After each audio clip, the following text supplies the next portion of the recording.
l'Évangile nous présente une femme qui, elle est pécheresse, qui, elle a été surprise réellement en flagrant délit d'adultère. Et on l'amène auprès de Jésus. Suzanne a eu la vie sauve, car elle était sainte. Elle n'était pas coupable, elle était innocente.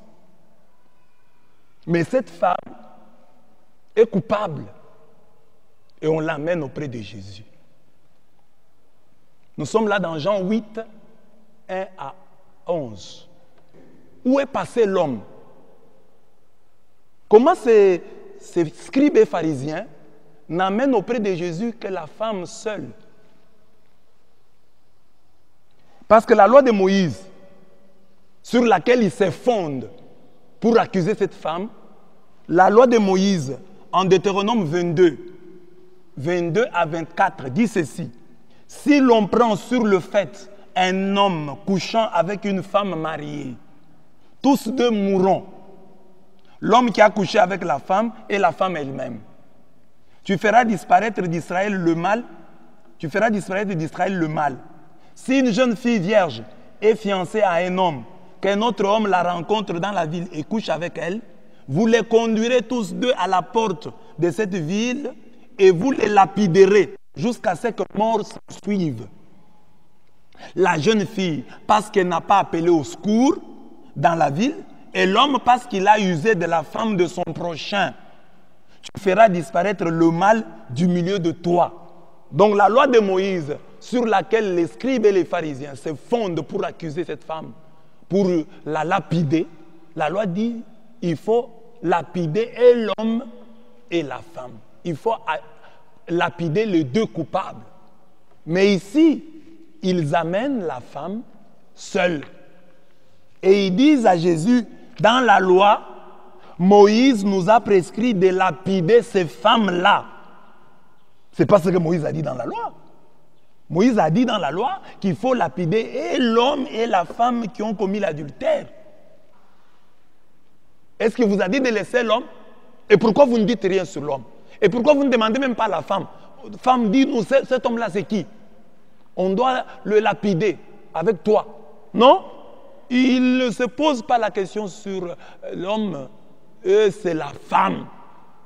Il y a un peu là du machisme masculin. Donc l'homme, c'est lui le chef. L'homme, lui, ne pêche pas. C'est le péché de la femme qui est péché. Le péché de l'homme n'est pas un péché. Et le péché de l'homme et celui de la femme sont tous des péchés. L'adultère de l'homme et l'adultère de la femme sont des péchés, condamnés par Dieu. Et si dans notre culture, on ne lapide pas les hommes seront lapidés par Dieu. Ici, le texte dit, ces gens sont animés de mauvaise foi. Ils prétendent agir au nom de la loi de Moïse, mais en fait c'est faux. C'est leur méchanceté qui est le moteur de leur action. Ce texte nous ramène, bien aimés, à rentrer en nous-mêmes et à nous poser la question, quel est le moteur de mon action, de mes accusations, de mes plaintes? Quel est le moteur? Quelle est la motivation? Ces gens étaient animés par une mauvaise foi, la méchanceté simplement. Je l'ai dit et je le répète, si la foi chrétienne ne t'a pas donné un bon cœur, mais cette foi doit quand même te donner cette capacité à détester ta mauvaise foi, ton mauvais cœur là, tu dois les détester. La foi chrétienne doit t'aider à lutter, à te poser des questions. Quand je parle ici, c'est par bonne ou mauvaise foi? Question capitale, question fondamentale. Parce que nous pouvons être des chrétiens. Nous luttons contre les autres péchés, mais nous oublions de lutter contre la mauvaise foi. Rentrons en nous-mêmes et regardons si tout ce que nous disons, c'est fondé sur les arguments que nous avançons. Parce que quelqu'un peut dire, j'agis comme ça au nom de la justice, mais ce n'est pas la justice, c'est la haine. J'agis comme ça au nom de la vérité. Je vais te dire les 4 vérités parce que moi, je dis toujours la vérité. Ça peut être une autre motivation. Donc, posons-nous des questions sur ça. Posons-nous des questions. Donc il y a des choses que nous faisons. Rentrons en nous-mêmes, nous allons trouver qu'il y a beaucoup de choses que nous faisons par mauvaise foi. Mais officiellement, nous présentons des motifs religieux, des motifs éthiques. Oh, c'est pour la justice et c'est pour la vérité. Est-ce que toi, tu es toujours vrai? Oh, c'est les droits canoniques. Il y a même des gens qui combattent les prières des autres, même dans le milieu des prêtres. Hein? Un prêtre qui combat la prière de son confrère et il évoque le droit canonique. C'est faux. Ce n'est pas le droit canonique. C'est ta méchanceté. Donc nous devons rentrer en nous-mêmes et nous poser ces questions. Donc j'ai dit ici, les accusateurs amènent la femme et ils oublient d'amener l'homme. Et le texte va plus loin, nous montre que déjà ici, il y a tromperie. Les dés sont pipés. Quand ils viennent en fait avec la femme, ils ne viennent pas avec la femme. Le texte dit bien qu'ils accusent la femme, mais en réalité, c'est lui qu'ils cherchent, c'est Jésus. Le texte le dit, Jean 8, 6. Il disait cela pour mettre Jésus à l'épreuve afin d'avoir matière à l'accuser. Donc la femme ne leur dit absolument rien. Ils se foutent de la femme. C'est lui qu'ils recherchent chez Jésus. La femme, c'est un prétexte. Ils cherchent à accuser Jésus. C'est pourquoi ils oublient même l'homme. C'est pourquoi ils ne parlent pas de l'homme, du complice de cette femme. Ils l'oublient parce que leur objectif est ailleurs. Leur problème, c'est accuser, trouver matière à accuser Jésus. Hein? Trouver un grief contre Jésus. Trouver un motif d'accusation contre Jésus. C'est ça qu'ils cherchent. Et ils embellissent tout ça avec l'histoire de la femme, mais en réalité, ils recherchent Jésus.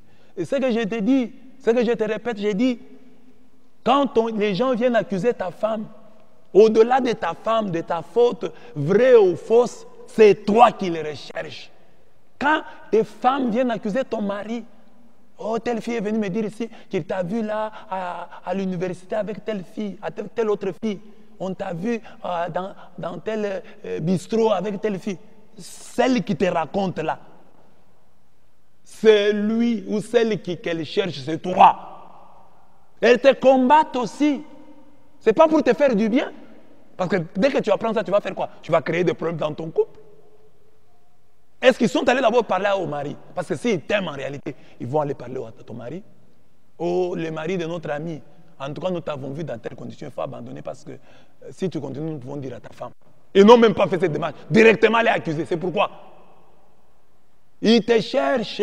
Et toi, tu crois que sont tes amis. Tu leur donnes même, tu leur coules à boire. Tu les félicites. Ils veulent tuer ton mariage.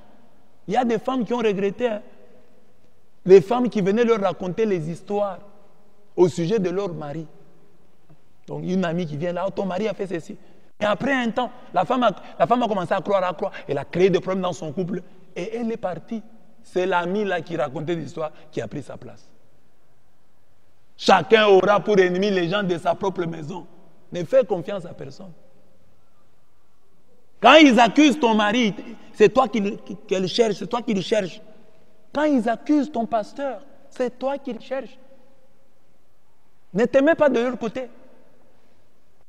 Quand ils accusent tes parents, c'est toi qui le cherches.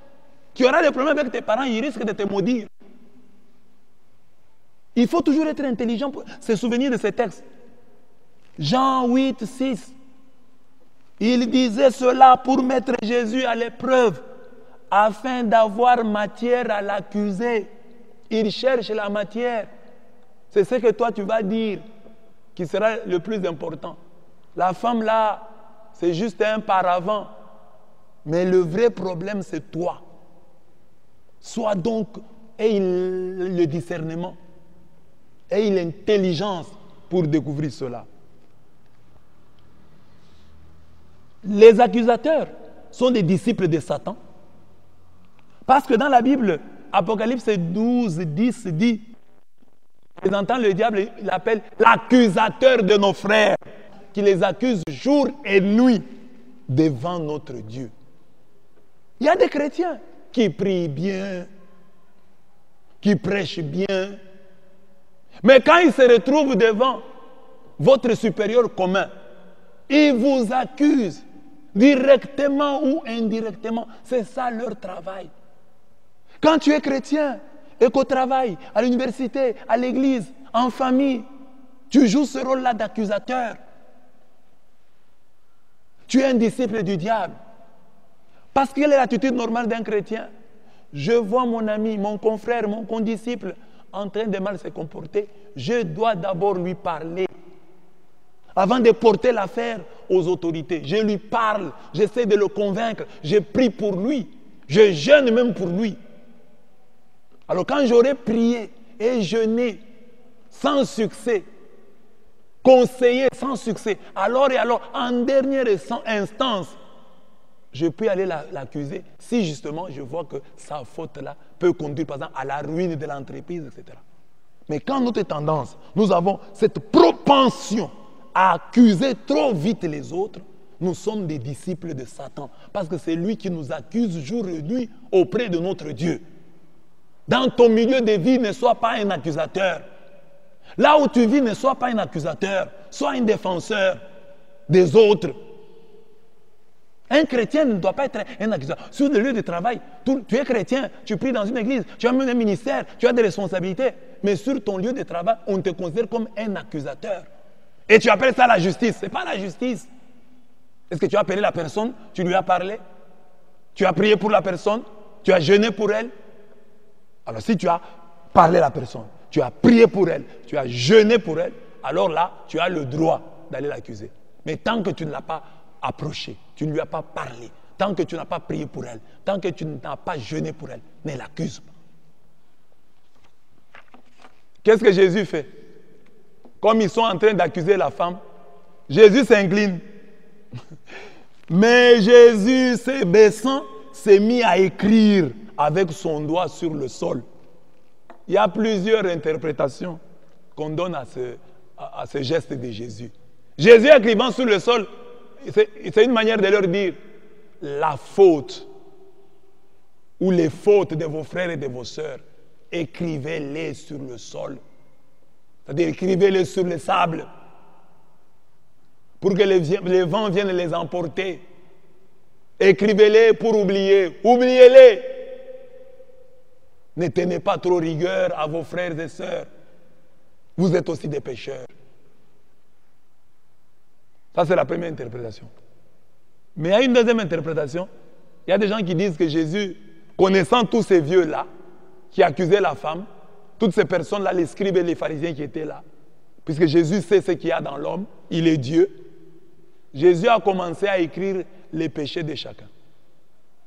Il dit, toi Simon, toi qui accuses, toi Isaac, qui accuse cette femme, les péchés d'Isaac, il écrit en bas, Isaac, tu as volé, tu as déjà volé la poule d'autrui, tu as aussi pris la femme de tel. Alors quand les gens voyaient Jésus écrivant leurs fautes, ils ont commencé à partir l'un après l'autre. Dit le texte en commençant par le plus. Parce que là, c'est lui qui n'a jamais péché. Parce que lui est allé au-delà du péché sexuel. C'est lui qui n'a jamais péché.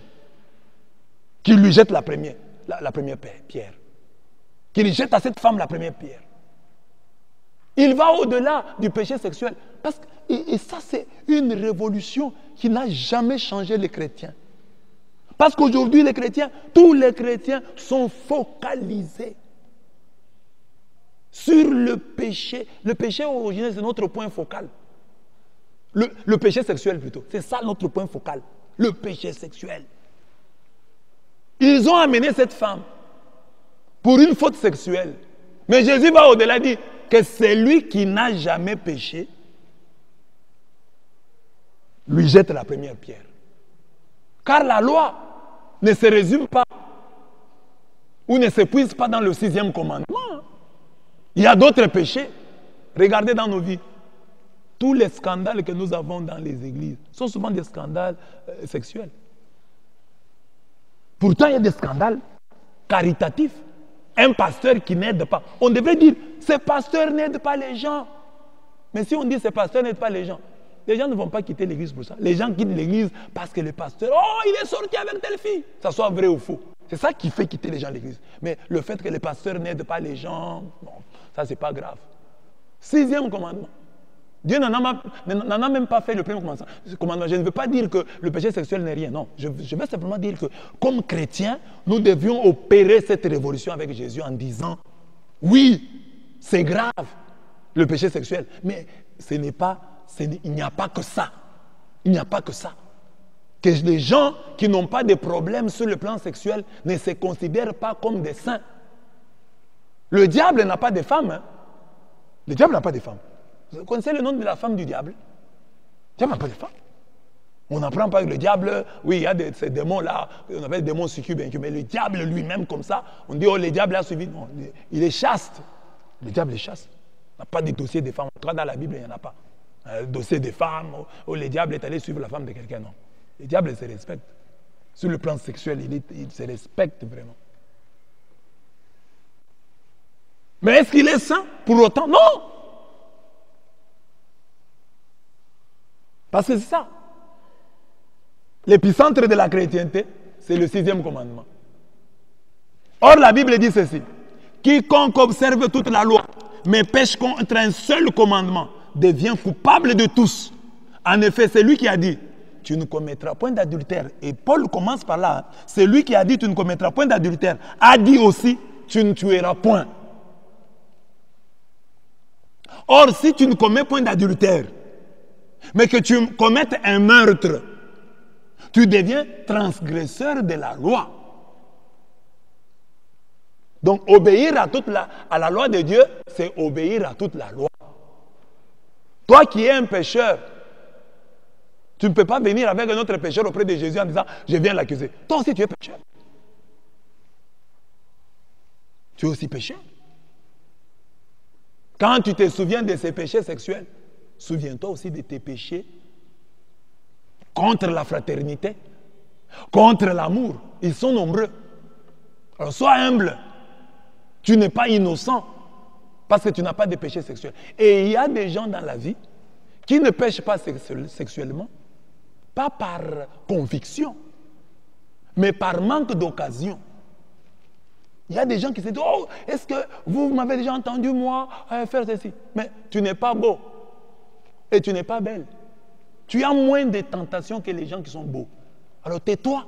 Quand tu ne commets pas de fautes contre les sexes, ce n'est pas parce que tu es saint, c'est parce que tu es laid.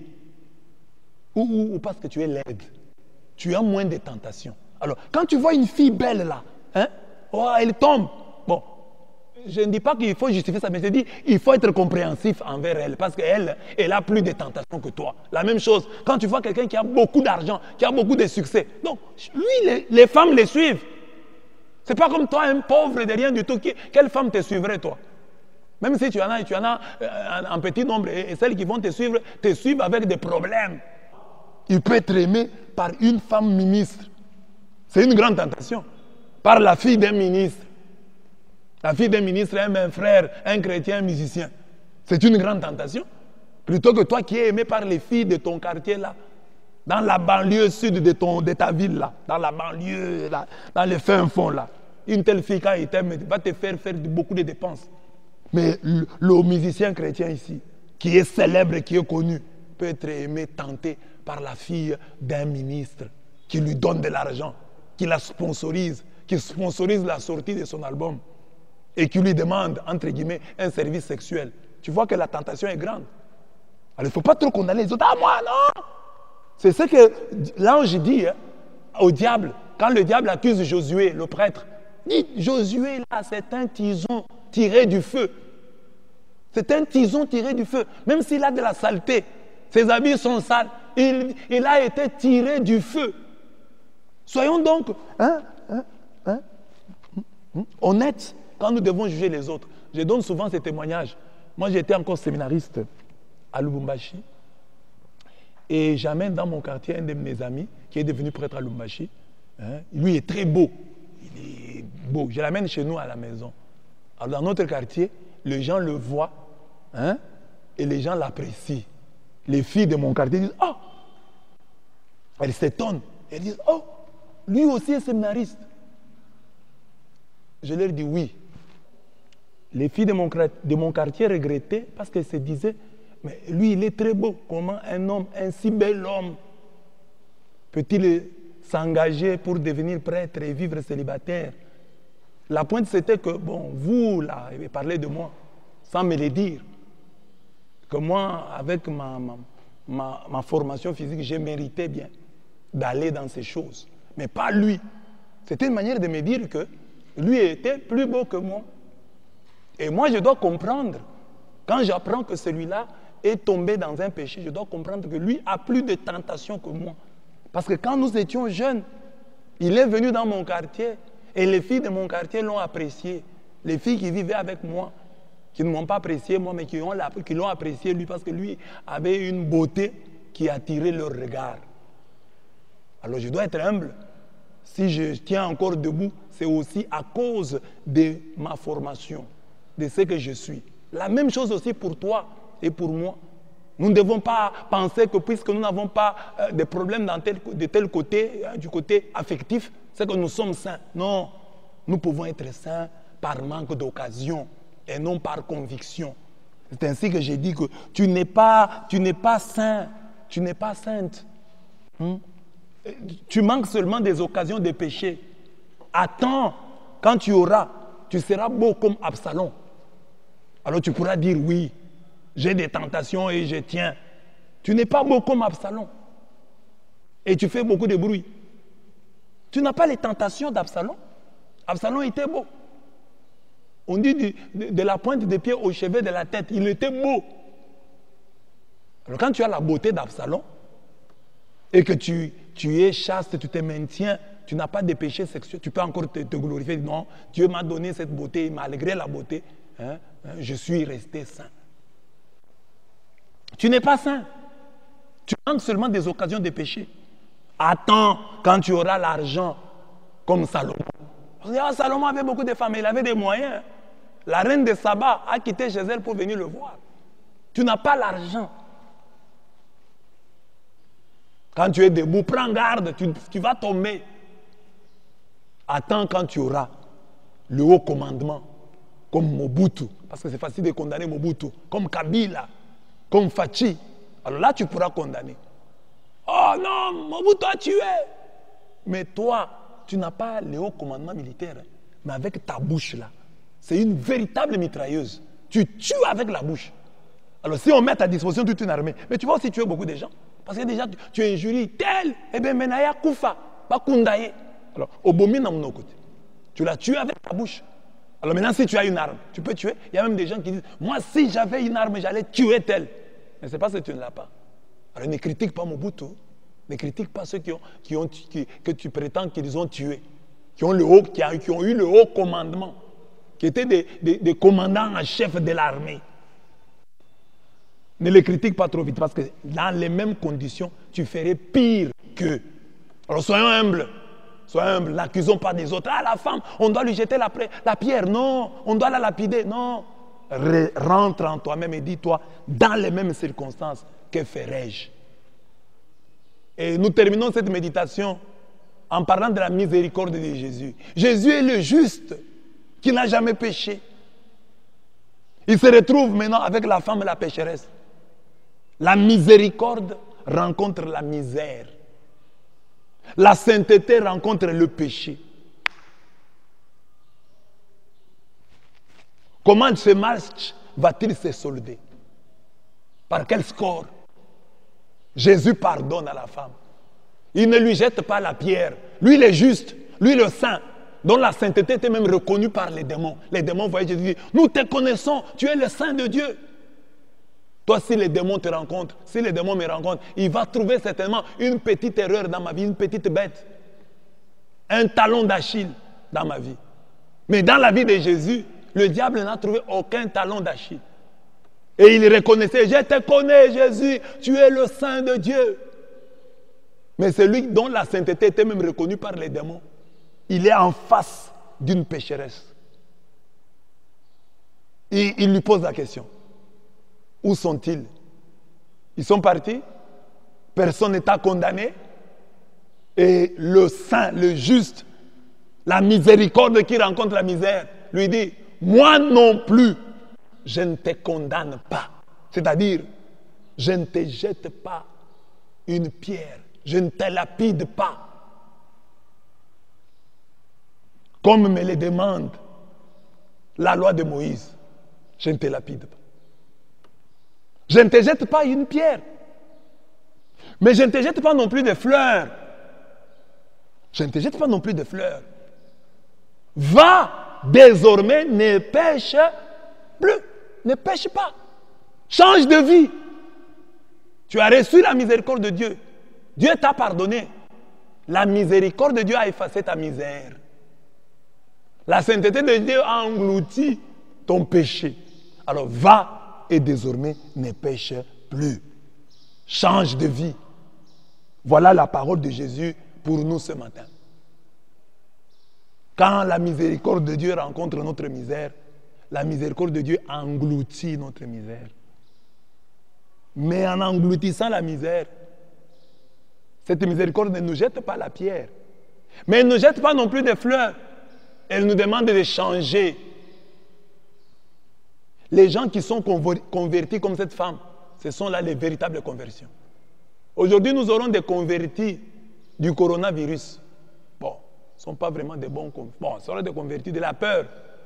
Mais les vraies conversions viennent quand l'homme rencontre un Dieu miséricordieux. Quand il rencontre la miséricorde de Dieu et qu'il se convertit, comme cette femme. C'est la miséricorde qu'elle a rencontrée. Un Dieu qui lui a donné de partir, va-t'en, ne pêche plus. Et si elle a changé de vie, si elle est devenue, je crois qu'elle a refait sa vie. Peut-être son mari n'allait pas croire. Elle a refait, elle a commencé une nouvelle vie avec Jésus. C'est à cela que Jésus t'appelle aujourd'hui. Nous tous qui sommes accusés ou accusateurs, nous faisons beaucoup de bruit. Jésus nous demande de limiter. Même les accusés ont leur péché. Qu'ils ne pêchent plus, qu'ils se taisent désormais et qu'ils remettent leur cause entre les mains de Dieu. Mais parmi nous, il y a plus d'accusateurs que d'accusés. Parce que si nous sommes des accusés, c'est parce que nous sommes des accusateurs. Selon le verset qui dit, ne jugez pas, vous ne serez pas jugés. Or, nous nous jugeons, c'est ainsi qu'on nous juge aussi. Or, nous nous accusons, c'est ainsi qu'on nous accuse. Alors Jésus nous dit aujourd'hui, va, désormais ne pêche plus. Cesse d'être l'accusateur de tes frères, cesse d'être l'accusateur de tes sœurs. Rentre en toi-même et tu trouveras que tu as d'abord un grand travail à faire sur ta propre personne, sur ton âme, sur ton esprit. Tu as du travail, tu as du pain sur la planche. Que Dieu bénisse sa parole dans nos cœurs. Amen.